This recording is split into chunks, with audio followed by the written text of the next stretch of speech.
Here's a helicopter marker on the power lines outside the facility, indicating expected helicopter traffic, and again, another tall radio antenna.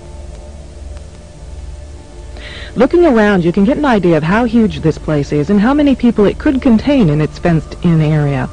In yet another fenced area, we see a large warehouse building at the end, with the electronic turnstiles in front of it. The building is one that has a new concrete floor, and its doors and windows have all been blocked.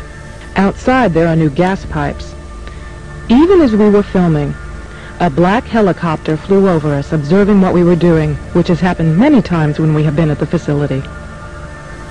The gas lines and gas pipes at the facility run the length of the buildings and come out at some very, very large, brand new furnaces that have been installed at the buildings throughout the facility.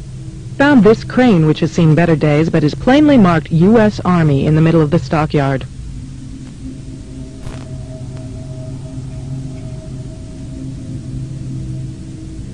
We found other fully working military trucks and equipment here at other times.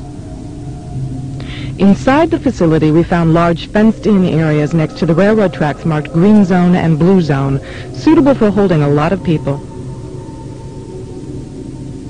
Many of the old warehouse buildings have had new concrete floors put into them. Unused sections of railroad track have been dug up and replaced, and from the supplies in the stockyards, it is obvious they will be doing even more construction and fencing.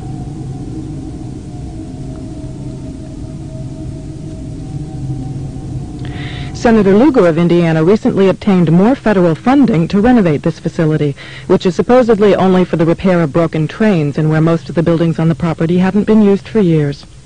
It certainly appears they are expecting more than just broken trains.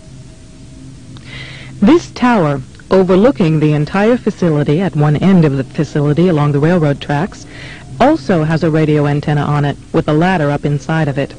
It would make an excellent watchtower.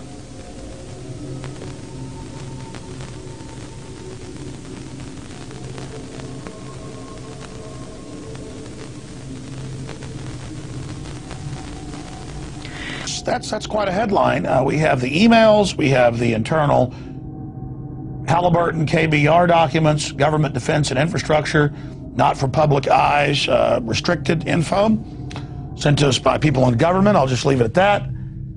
And it's got the 5 regions for the FEMA camps, and it talks about barricades and barbed wire and armed guards, and it says that they've built the camps and that now they need to get ready to staff them. Run by the Army, where they're at, all the details down to how they're going to break the families up and where the children go and the forced inoculations and everything.